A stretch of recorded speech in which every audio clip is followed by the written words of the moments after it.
In this video, I want to show you something that was released during Microsoft Build just a week ago, and that's Fabric Apps. Fabric App is a web application that runs in Fabric and connects directly to, for example, your semantic model. So what this means is if I have a workspace in Fabric and I have a semantic model there, I could create like a dashboard, but not in Power BI, but in an app. And I did that and it looked like this actually. And I can show you the before and after because this dashboard was actually a dashboard I created with the semantic model in Power BI, like the drag and drop and formatting it myself. And this dashboard then is what I created with Fabric Apps. And there's a big difference in there, also how you create it, because Power BI, of course, is drag and drop and you do the formatting yourself. In Fabric Apps, you can use AI. So in my case, I used Copilot, but you also could use Claude, and then you can prompt your way to that dashboard.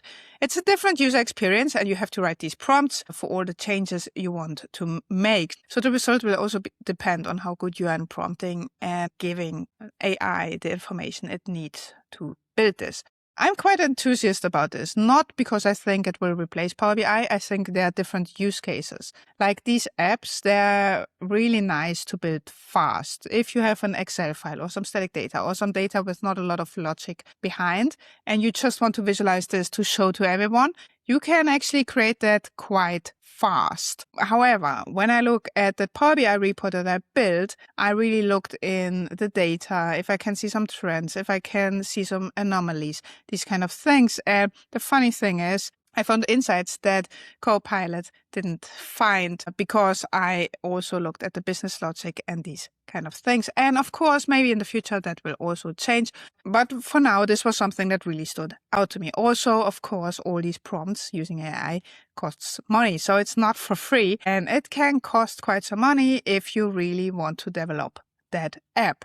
I want to show you how to create an app like this, and I will put the link for the tutorial in the description of this video, and I will also put the link to the dataset. It's actually a dataset from Workout Wednesday. They provided it for one of their last challenges. I will also put a link to that in the description. So you could get that dataset, that semantic model, publish it in a workspace and follow along in this video. So before I show you how to create that app, we have to talk about what you need to enable to do that.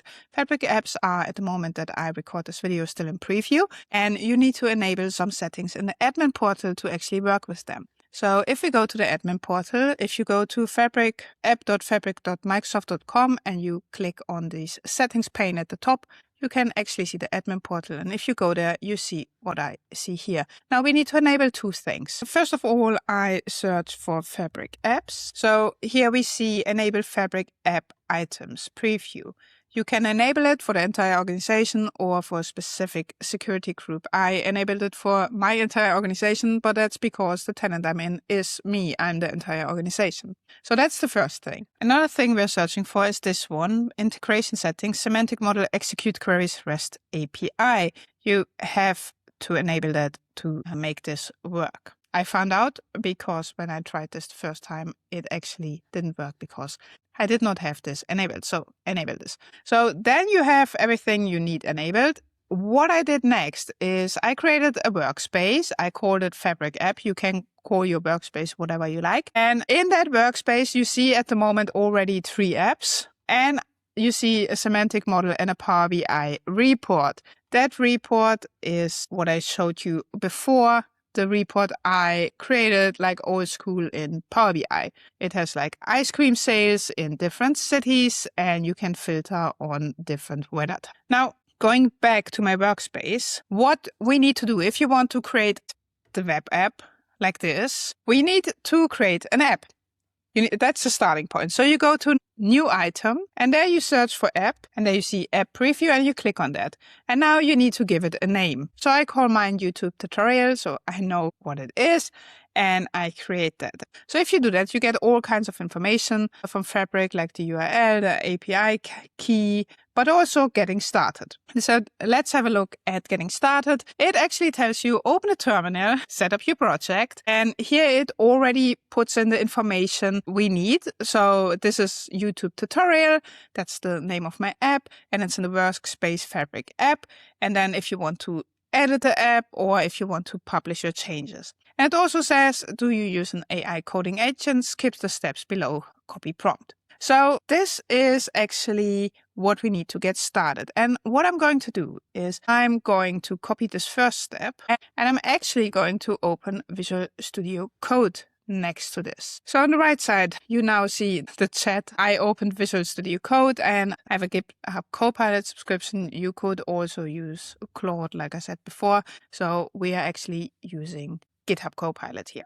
So what I'm going to do now is I will just pass that command and just see what's happening. And what actually happens is I get a message, create a new Rayfin project, modifies local files, and I say allow. And now you see we get this message where it actually says, we want to create that app. We found a backend item. How would you like to start? And you get 3 options. Use a template, use an external Git template, start from scratch. And I will choose that first option here, use a template. And then it says, do you want a blank app? Do you want a data app, a to-do app, basic to-do app? I want a data app. And while we wait on all of these things, just to be honest, you need some time for that. There are a lot of people online, they're like, oh, just one prompt and I created this. But well, even if you don't run in all the errors and your prompt is very extensive, this takes some time. You shouldn't underestimate how much time setting up costs. And also all the steps you have to take and the permissions you need to give. And I want to be really realistic in here because nowadays a lot of content that I see is like, oh, and this will replace all of us and this goes super fast. And this is just really not my experience really using it. So what I did here is I put in the chat, this is my semantic model and this is actually a link to my semantic model. Please create an app dashboard on top of it in Fabric. And before we already said where our app is and now it actually installs all kinds of stuff that it needs to create that app. And in parallel, it reads all kinds of other things. And this takes some time. And at the bottom, you see like this to-do list. So it actually shows you what it is working on and it shows you what is done. And now we run into something. It says, we need to install something. You get several options. I do it myself. Please do it for me. These kind of things. I fast forwarded this video a lot because we are 30 minutes in waiting at the moment where Copilot is just working on this. On the other side, I also didn't have to do something except clicking a lot of yes and allowing Copilot to actually do things. So you could start this, do something else, and then come back to this and work on it. So somewhere in between, you will get a message that you need to log in. And once you're logged in, this will again lead you to your app page. Okay, so we are actually about an hour in and I got a message published. It's published. So if we have a look at this and I will increase this screen, you see we got an app and it has a title, Scoops Dashboard. I didn't set that. I didn't set anything. Like you maybe saw, I only said, I want this. This is my semantic model. Create a dashboard for me. And you see it creates a title based and a subtitle based on information and data. We can switch to dark mode. And the dark mode makes it, in this case, horrible at the top because you can't read anything. Let's go back to light mode. We see daily sales trends, a city.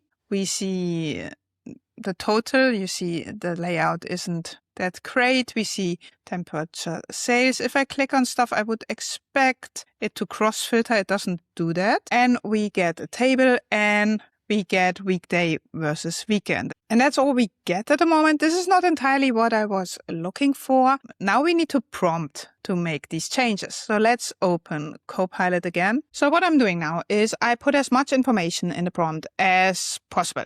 I had a look at the dashboard and the KPIs are unreadable in dark mode. So I want Copilot to change that. I want the app to be changed. And I say, I also want a copy to CSV button for the table and I want the dashboard to be cross-filtering.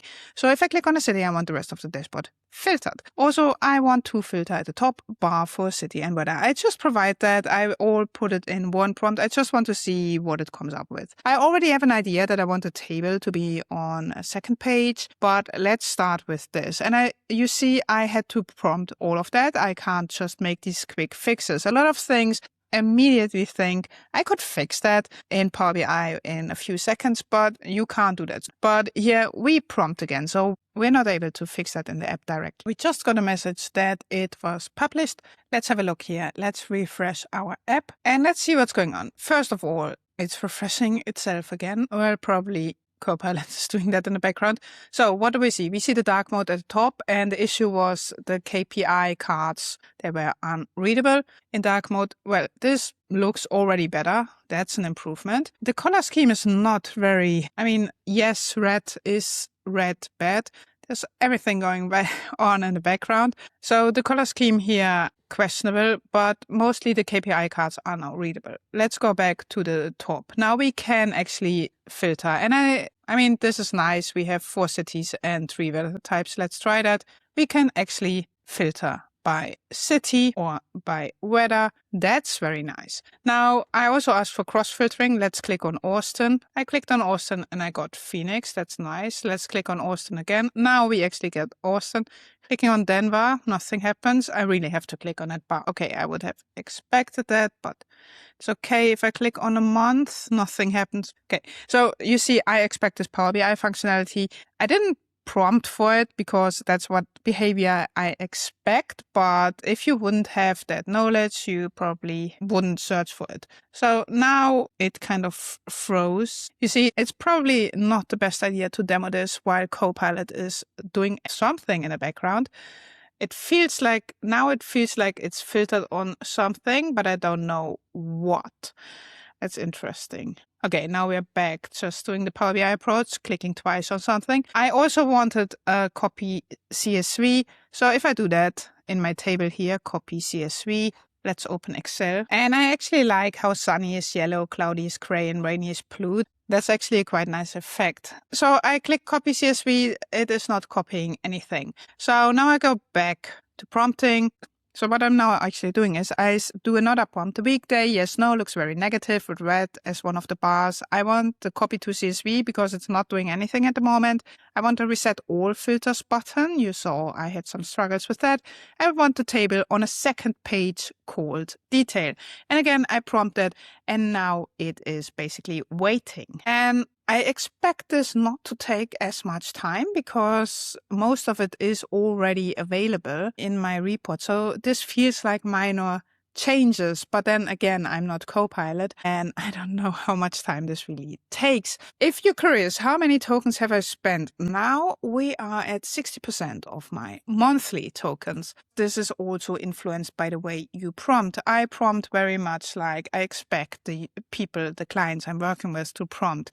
Like, create this dashboard for me. I want this page. I want an export button. I want this and this. If you're really like a prompting expert and you really exactly know how to prompt this, you maybe need less tokens than me. So 10 minutes in, we got a message. Changes have been made. We see right at the top, we now have a dashboard and a detail page. Let's go to the detail page. Wow, this looks okay. This endless scrolling, questionable. I would prompt this again because these are 39 rows. Let's imagine you have 1 million rows. You don't want to scroll them. Export to CSV, it says downloaded, it doesn't. I've had this before. How I actually fixed this was I changed to copy to CSV and then it actually worked. We have also reset all filters here. If I click on this and now I say reset all filters, it goes back. So that's really nice. Now we see the weekday versus weekend. I said I wanted different colors because the red was so negative. So now it's orange. I don't know what I think about that. Also, that placement is odd. Like, the layout is so off. However, like I said, we are now, I think, like 70% through my monthly token. So I will stop this at this moment because I probably want to do some other stuff with Copilot in the meantime. But I wanted to show you that you can actually create a Fabric app. I will put the documentation, the Microsoft documentation, into the description of this video and the link to the Semantic model. So if you have a Fabric license and you want to try this and you have Copilot or Claude or any AI, you can actually try this. And let me know how this works for you. I'm also really curious how your apps look like, because I created 4 of these apps by now, and they all look completely different with the same data in the background. And I didn't give any instructions, or not that many instructions, and they all look completely different, which is funny. So there's not this consistency there. Of course, if you have information about the theme and the colors and everything you want to use, you could fix that. But I wanted to show you how to create an app just by doing the bare minimum here, providing some data, and see what's the result. I think this is quite impressive what I created in like a little bit more than 1.5 hours.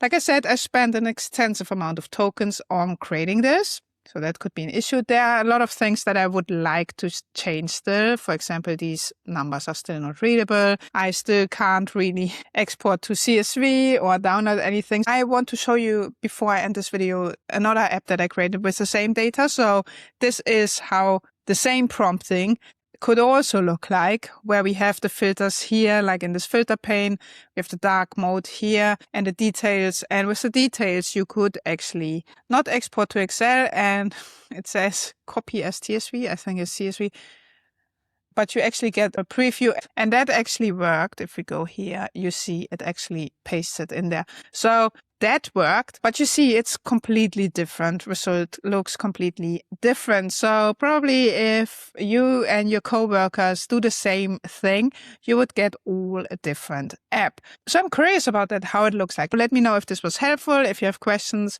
just put it in the comments. Thank you for watching this.